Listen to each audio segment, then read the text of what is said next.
Sidang di Yerusalem, Kisah Para Rasul 15 ayat 1-21.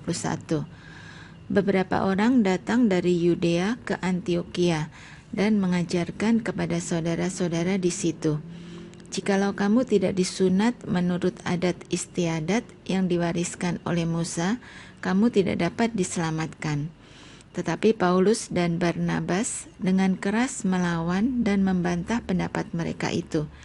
Akhirnya ditetapkan supaya Paulus dan Barnabas serta beberapa orang lain dari jemaat itu pergi kepada rasul-rasul dan penatua-penatua di Yerusalem untuk membicarakan soal itu.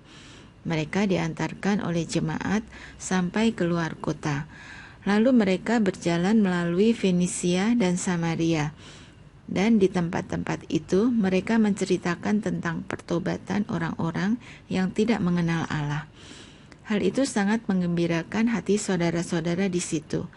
Setibanya di Yerusalem, mereka disambut oleh jemaat dan oleh rasul-rasul dan penatua-penatua.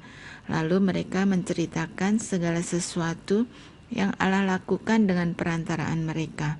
Tetapi beberapa orang dari golongan Farisi yang telah menjadi percaya datang dan berkata, orang-orang bukan Yahudi harus disunat dan diwajibkan untuk menuruti hukum Musa. Maka bersidanglah rasul-rasul dan penatua-penatua untuk membicarakan soal itu.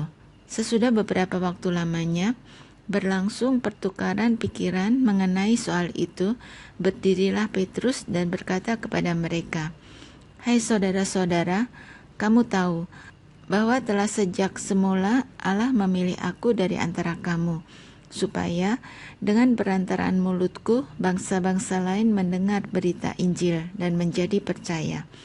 Dan Allah yang mengenal hati manusia telah menyatakan kehendaknya untuk menerima mereka, sebab Ia mengaruniakan Roh Kudus juga kepada mereka sama seperti kepada kita. Dan Ia sama sekali tidak mengadakan perbedaan antara kita dengan mereka, sesudah Ia menyucikan hati mereka oleh iman. Kalau demikian, mengapa kamu mau mencobai Allah dengan meletakkan pada tengkuk murid-murid itu suatu kuk yang tidak dapat dipikul, baik oleh nenek moyang kita maupun oleh kita sendiri? Sebaliknya, kita percaya bahwa oleh kasih karunia Tuhan Yesus Kristus, kita akan beroleh keselamatan, sama seperti mereka juga." Maka diamlah seluruh umat itu, lalu mereka mendengarkan Paulus dan Barnabas menceritakan segala tanda dan mujizat yang dilakukan Allah dengan perantaraan mereka di tengah-tengah bangsa-bangsa lain. Setelah Paulus dan Barnabas selesai berbicara, berkatalah Yakobus, "Hai saudara-saudara, dengarkanlah aku. Simon telah menceritakan bahwa sejak semula Allah menunjukkan rahmat-Nya kepada bangsa-bangsa lain, yaitu dengan memilih suatu umat dari antara mereka bagi namanya. Hal itu sesuai dengan ucapan-ucapan para nabi seperti yang tertulis. Kemudian aku akan kembali dan membangunkan kembali pondok Daud yang telah roboh. Dan reruntuhannya akan kubangun kembali dan akan kuteguhkan, supaya semua orang lain mencari Tuhan, dan segala bangsa yang tidak mengenal Allah yang kusebut milikku. Demikianlah firman Tuhan yang melakukan semuanya ini, yang telah diketahui dari sejak semula. Sebab itu aku berpendapat bahwa kita tidak boleh menimbulkan kesulitan bagi mereka dari bangsa-bangsa lain yang berbalik kepada Allah. Tetapi kita harus menulis surat kepada mereka supaya mereka menjauhkan diri dari makanan yang telah dicemarkan berhala-berhala, dari percabulan, dari daging binatang yang mati dicekik, dan dari darah. Sebab sejak zaman dahulu hukum Musa diberitakan di tiap-tiap kota, dan sampai sekarang hukum itu dibacakan tiap-tiap hari Sabat di rumah-rumah ibadat." Jawab kepada Antiokhia, Kisah Para Rasul 15 ayat 22-34.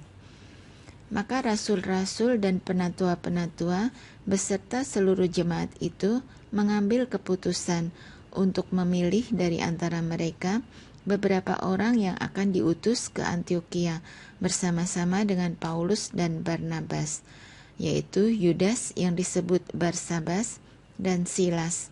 Keduanya adalah orang terpandang di antara saudara-saudara itu. Kepada mereka diserahkan surat yang bunyinya, "Salam dari rasul-rasul dan penatua-penatua dari saudara-saudaramu kepada saudara-saudara di Antioquia, Syria, dan Kilikia yang berasal dari bangsa-bangsa lain. Kami telah mendengar bahwa ada beberapa orang di antara kami yang tiada mendapat pesan dari kami, telah menggelisahkan dan menggoyangkan hatimu dengan ajaran mereka. Sebab itu, dengan bulat hati kami telah memutuskan untuk memilih dan mengutus beberapa orang kepada kamu bersama-sama dengan Barnabas dan Paulus yang kami kasihi, yaitu 2 orang yang telah mempertaruhkan nyawanya karena nama Tuhan kita Yesus Kristus. Maka kami telah mengutus Yudas dan Silas yang dengan lisan akan menyampaikan pesan yang tertulis ini juga kepada kamu. Sebab adalah keputusan Roh Kudus dan keputusan kami, supaya kepada kamu jangan ditanggungkan lebih banyak beban daripada yang perlu ini. Kamu harus menjauhkan diri dari makanan yang dipersembahkan kepada berhala, dari darah, dari daging binatang yang mati dicekik, dan dari percabulan.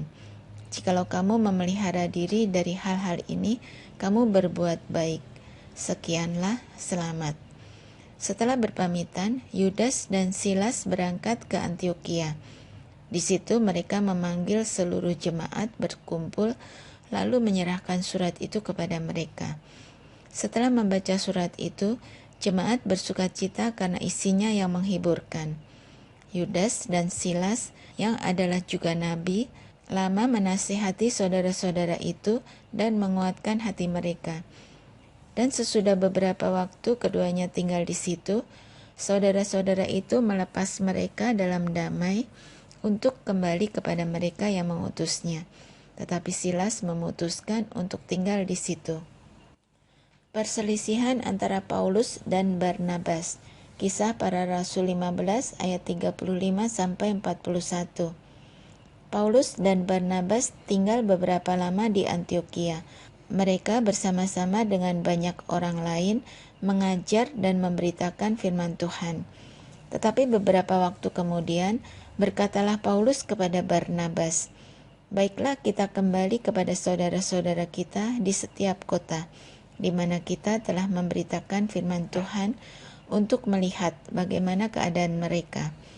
Barnabas ingin membawa juga Yohanes yang disebut Markus, tetapi Paulus dengan tegas berkata bahwa tidak baik membawa serta orang yang telah meninggalkan mereka di Pamfilia dan tidak mau turut bekerja bersama-sama dengan mereka.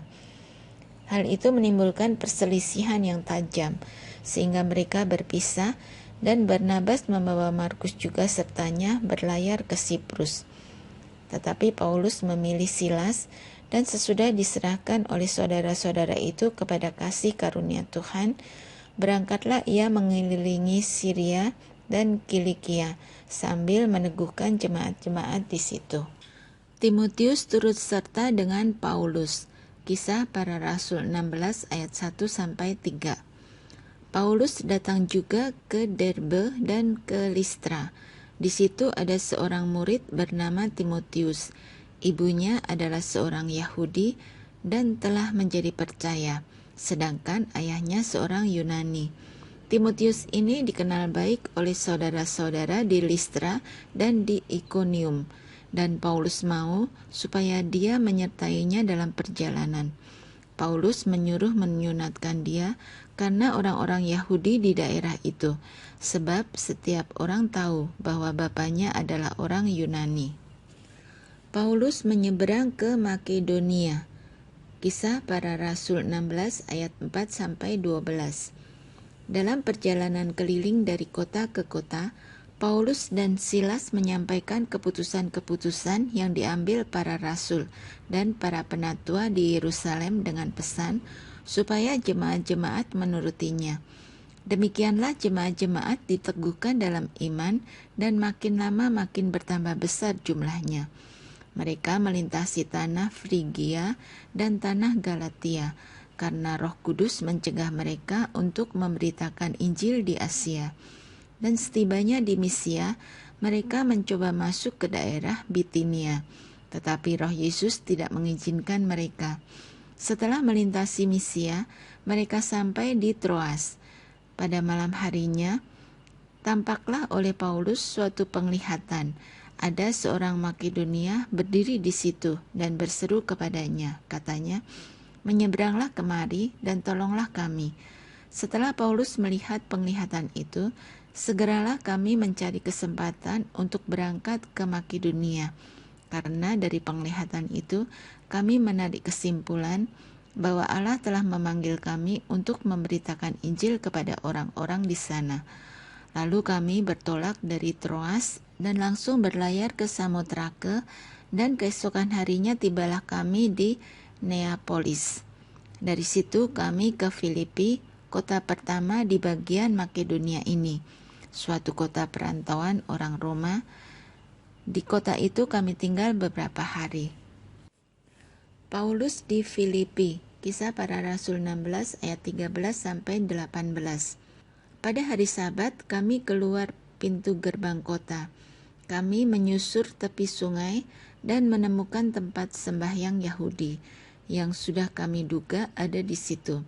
Setelah duduk, kami berbicara kepada perempuan-perempuan yang ada berkumpul di situ. Seorang dari perempuan-perempuan itu yang bernama Lydia turut mendengarkan. Ia seorang penjual kain ungu dari kota Tiatira yang beribadah kepada Allah.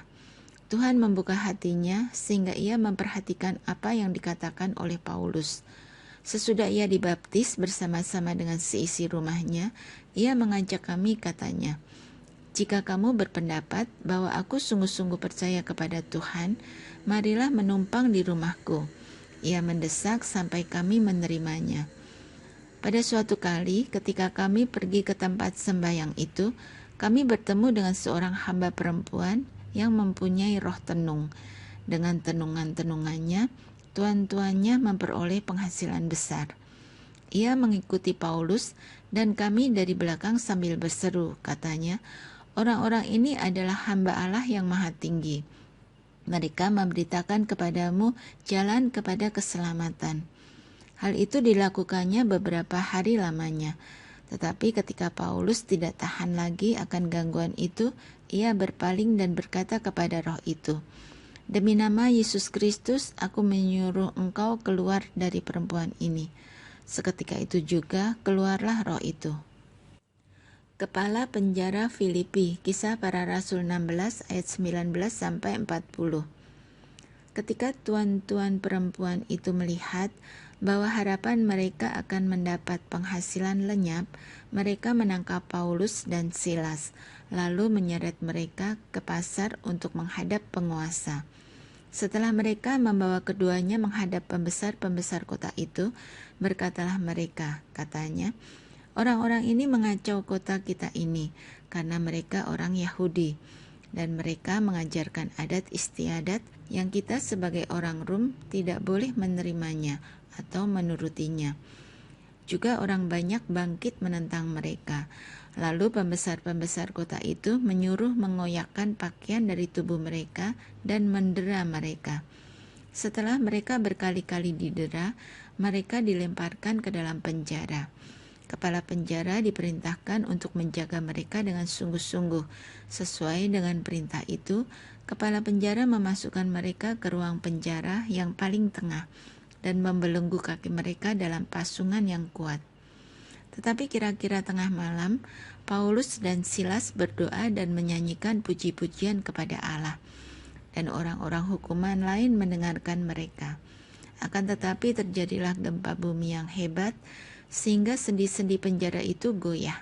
Dan seketika itu juga terbukalah semua pintu dan terlepaslah belenggu mereka semua. Ketika kepala penjara itu terjaga dari tidurnya dan melihat pintu-pintu penjara terbuka, ia menghunus pedangnya hendak membunuh diri, karena ia menyangka bahwa orang-orang hukuman itu telah melarikan diri. Tetapi Paulus berseru dengan suara nyaring, katanya, Jangan celakakan dirimu, sebab kami semuanya masih ada di sini." Kepala penjara itu menyuruh membawa suluh, lalu berlari masuk dan dengan gemetar tersungkurlah ia di depan Paulus dan Silas. Ia mengantar mereka keluar sambil berkata, "Tuan-tuan, apakah yang harus aku perbuat supaya aku selamat?" Jawab mereka, "Percayalah kepada Tuhan Yesus Kristus dan engkau akan selamat, engkau dan seisi rumahmu." Lalu mereka memberitakan firman Tuhan kepadanya dan kepada semua orang yang ada di rumahnya. Pada jam itu juga, kepala penjara itu membawa mereka dan membasuh bilur mereka. Seketika itu juga, ia dan keluarganya memberi diri dibaptis. Lalu ia membawa mereka ke rumahnya dan menghidangkan makanan kepada mereka. Dan ia sangat bergembira bahwa ia dan seisi rumahnya telah menjadi percaya kepada Allah. Setelah hari siang, pembesar-pembesar kota menyuruh pejabat-pejabat kota pergi kepada kepala penjara dengan pesan, "Lepaskanlah kedua orang itu." Kepala penjaga meneruskan pesan itu kepada Paulus. Katanya, "Pembesar-pembesar kota telah menyuruh melepaskan kamu. Jadi keluarlah kamu sekarang dan pergilah dengan selamat." Tetapi Paulus berkata kepada orang-orang itu, "Tanpa diadili mereka telah mendera kami, warga negara Roma di muka umum, lalu melemparkan kami ke dalam penjara.